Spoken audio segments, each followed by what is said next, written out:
চুলটাকে। আমার রাগ লাগছে রাহুল, আমি কিন্তু ফোনটা ভেঙে দেবো তুমি যদি চুল না কেটেছো।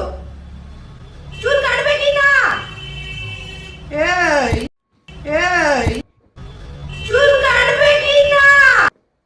আরে কাটবো কাটবো, হোলি আসছে তো, ভাবছি হোলির সময় এইরকম করে স্লো মোশন করবো, পুরো রং ফং উঠবে, আলাদাই লাগবে, ভালো অ্যানিমালের মতো লম্বা চুল রাখবো। কিন্তু তুমি তো আমাকে জন্তু ভাবো, পয়লা বৈশাখ, নতুন বছর, নতুন চুল। হ্যাঁ হ্যাঁ, সেই দিনকে চুলটা কেটে দেবো, দাড়িটা একটু লাদানোর মতো রাখি, তারপরে কেটে দেবো। পুজো অবধি ভাবছি চুলটা টেনেই দিই, দেখি না কত লম্বা হয়, তাই না? আচ্ছা লাদেন না থাক, কার্তিক আরিয়ার মতো রাখি, তারপরে কেটে দেবো। এই বছর নতুন প্রধানমন্ত্রী হলে চুলটা কেটে দেবো। 2000 years later.